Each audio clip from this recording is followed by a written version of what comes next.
Well, first of all, give me the background. What's this about? Well, I'm sitting here today with Dan Mayo, a folk musician from Ontario, Canada. Owner of Swallow Creek Farms. I own nothing. Sarah owns it. Oh, okay. I'm good with that. merely resident here. So, let's get to the first question. When did you start playing music? Playing as in an instrument? Yeah, when did you get your high school? High school. And what was it? 14. I was a woodwind player all through high school. I played clarinet for the concert band and saxophone for the dance band. Oh. So, and then when I got to university, at the height of the folky craze, I started playing guitar in university. So what inspired you to get so connected with your guitar? I mean, why did you choose that as like your main? Well, actually, there's a very interesting theory on that. Single note instruments, okay? All your clarinets, all the woodwinds, your trumpets, your brasses, your trombones, your flutes, and so on. These are all single note instruments that where your mouth is engaged, producing air to make the reeds vibrate, or in the case of a brass instrument, the mouthpiece, you're actually making your lip is what's producing the sound, right? So there's a fine for ensemble playing and orchestral playing and band playing. But how do you sing? How do you sing when you're blowing a trumpet or blowing a saxophone? You can't. You don't. So there's only two, well, you could stretch it to harp, but there's really only two instruments where you can play the instrument and sing along with, accompany yourself, so to speak. And that's piano, which is the number one instrument of all time. Well, keyboards generally, piano has become keyboards because there's so many, things you can do with electronics now, right? But it all still comes back to keyboard skills, same layout as organ or whatever. So piano's the number one instrument for that, and guitar's number two. Yeah, I didn't have piano lessons as a child, and piano. You have to work at guitar too. But certainly piano is a harder way too, to be half decent on it. And I missed the train. I blame my father or my mother. Didn't give me piano lessons when I was little. It's always the parents' fault. Jack Hughes. So,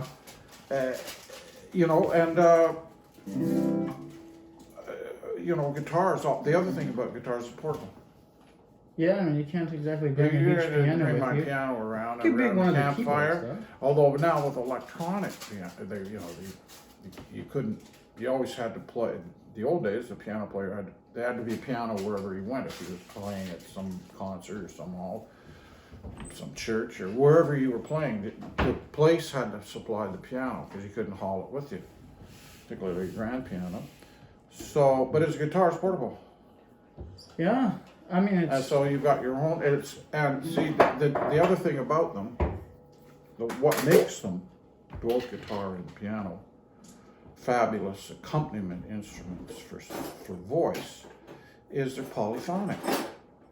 They're not the one note instruments. Like how do you do harmony with your, and melody and harmony together? If they're chord progressions, you can't do any of that with a single note instrument. You can only do it with a polyphonic instrument.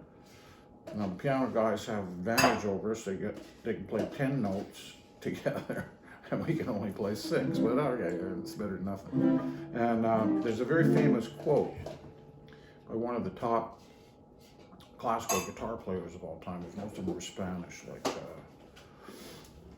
Segovia. Segovia, previous century, guys like Fernando Sor. And he was a top Spanish classical composer, 1800 or something around there. And he said he called his guitar my little orchestra in a box. Because he could have 6 notes going at the same time, right? So you just can't be a folk singer if you don't play guitar or piano. And piano's harder because you can't carry the piano around with you. So, How about that for a long answer? Oh, well, sorry.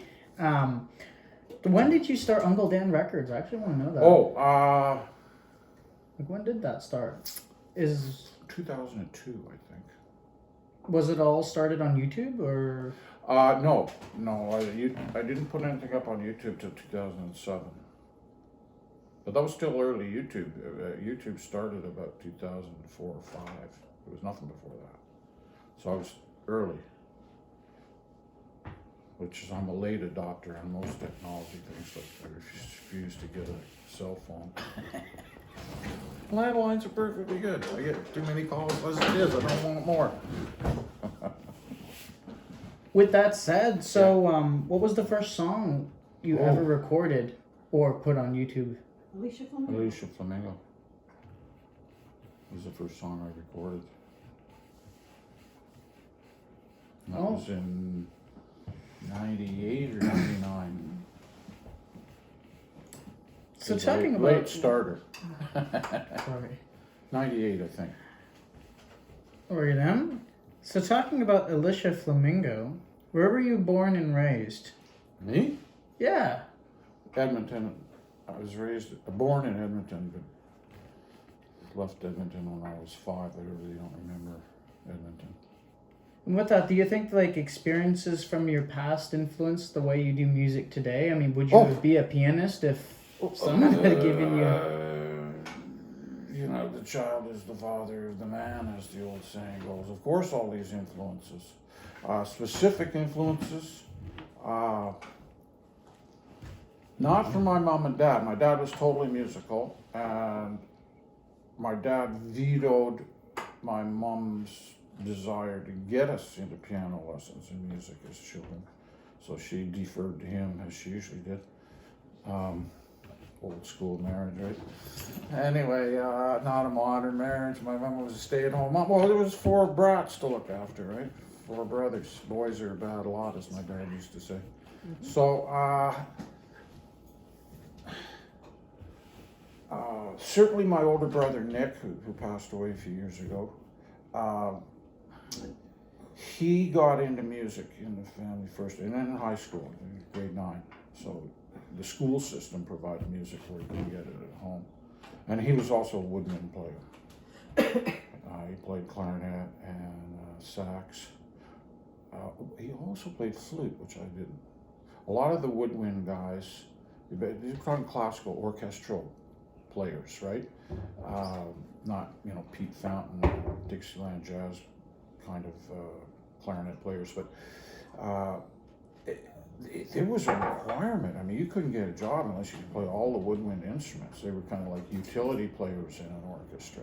You had to be able, well, not so much sax, because sax didn't get used very much in an orchestral setting. It was more started with military bands as an adjunct to brass section. And then, of course, the blacks got into it and turned it into great jazz and R&B instrument. Soul. They use a lot of saxophone. James Brown used a big sax section. I feel good. Woo! Remember James Brown? Sorry, your mom would know James Brown. Okay. It's not my generation. The Godfather of Soul. Right? Remember him? And he did those spins on stage. You know, one thing I love about your music What? is that you put an environmental swing on your lyrics. Yes. Well, it's great. About 50% of my songs are environmental related. If not more, if not 60. So why exactly are you so focused on the environment with your music? I mean... Well, listen, what's the point of the popular music, shall we, not instrumental music, but vocal music? You gotta have something to say. And this is why the folk tradition is huge. The folk tradition was all about something to say about social issues, peace, anti-war, union songs or whatever. It was all social issues for the most of the folkies. So certainly a folk tradition. Anyway, my other brother, Tim, the wood carver and other things, he didn't play himself, but he went to college in that late 50s or early 60s stage when the folk, they used to call it the folk revival, was just rocketing. You had the Kingston Trio, you had Pete Seeger, you had Peter, Paul and Mary came along, and Bob Dylan came along, and the folk music starting in the late 50s into the late 60s was just gigantic. And then it sort of petered out and went back to pop music. Folk music went down and became, a tier 2 genre. It's still there. There's still lots of folkies around, but it's not as dominant as it was now. It's pop and rap are the dominant commercial forms of music. But if you go back to the 60s, of course, you didn't have this technology. You would like this. Top 40 music today, okay? I mean, with the fragmentation of the radio market, right, into country stations and hard rock stations and classic rock stations and jazz stations.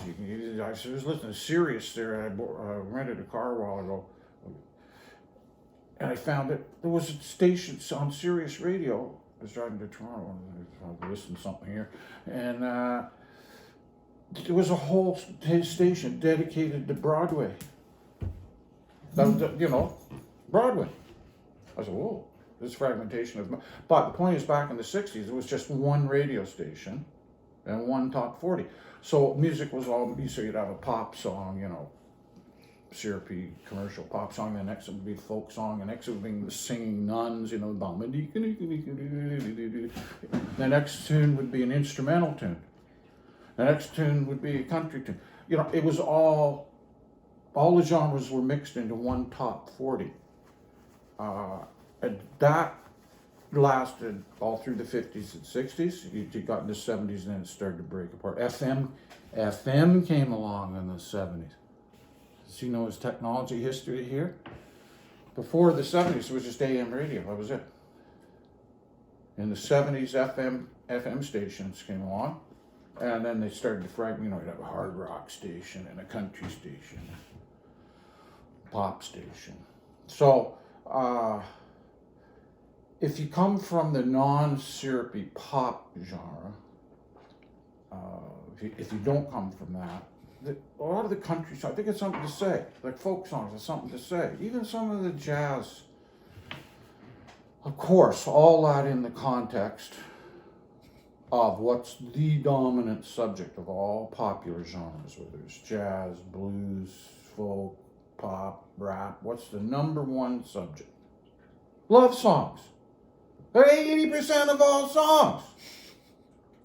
Like, how do you say something original there? That's well-trodden ground. Let's say how I love you. I'm gonna say that in some.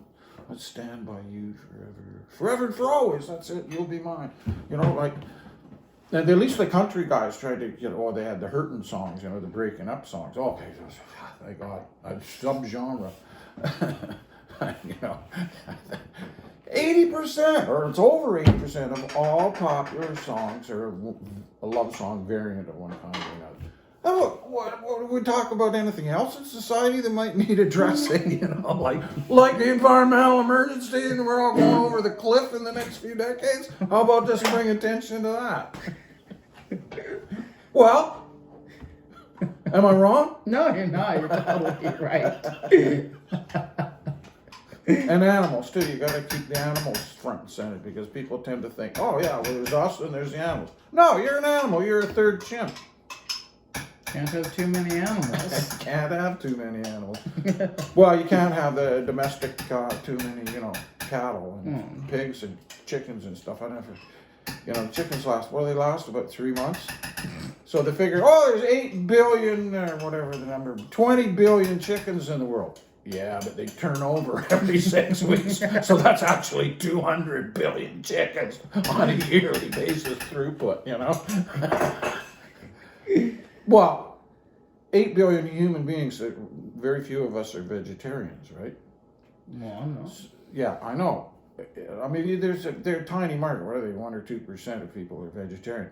So we eat a huge amount of animals, and we've cleaned out practically all the natural environment. We're just about done in the oceans, so now we're into fish farming, because we, you know, I mean, you've read the reports of fish stocks are all collapsing, you know, the wild stocks, right? There's gonna be more plastic than fish in the ocean pretty soon. You see the documentaries, they open up a albatross or something and start pulling toothbrushes and hair combs out of his gut. And then they get the planktons under the microscope. Oh, little microplastics filling his gut. Well, am I wrong? That's why I did a song, Too Much Plastic, right? And then you got your plankton song. I love that one. That one was great. Well, yeah. Now, you talk about styles and influences. I'm kind of eclectic. You might have listened to, if you listen to enough of my songs. I do play a lot of different styles. I do some very traditional folky stuff. I got a couple of bluesy songs. I do some Broadway, you know, big band, swing type songs. I've done a little bit of rock. I'm not a really big rock and roll guy, but you know. And just for the record, he did a love song. Yeah, well, I had to just to show I could do it. You got to do 1 or 2. I'm disappointed in you, Dan. Well, I mean, I think I've recorded about 60 songs, 50 anyway. They had to have 1 or 2 love songs there. But that was my theory on that. Well, there's such. How do you come up with original lyrics? You know, I mean, how many lyricists have been plowing that ground, right? So, and they're either falling in love songs, "We'll Stay With You Forever" love songs, and then there's the breaking up songs, and so I thought I'd do a retrospective love song. And it's written from the point of view of an older couple looking back on their long relationship. Now that's a slightly different take on a love song, right? Got to admit, it was a flop.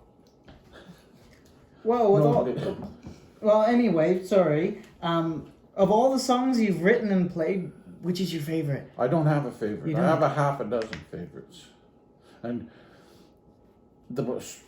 I only actually wrote and recorded 4 new songs last year, and We All Live Downstream rocketed right up there to my best 3 or 4 songs ever. That's great. Top 5 anyway. You want to play We All Did Live Downstream for a second? Just a little We'll bit. do that at the end. You don't want to.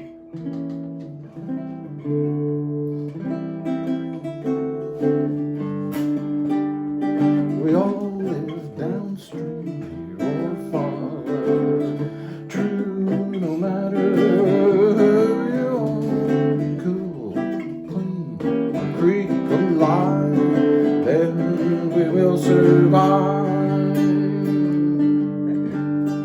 Up the Ottawa, up the mighty car, our fins are red, we're looking sharp, Huntley Creek is where we head, looking for love in a swanning bed. We all live downstream or far, true no matter who you are, cool, clean, a creek alive, then we will survive. If that concrete plant goes in, we'll freak. It'll be hell on Huntley Creek. Our fins coated with heavy metals, toxic silt on the bottom it settles. He knows the lyrics. We all live downstream or far, true no matter who you are, cool, clean.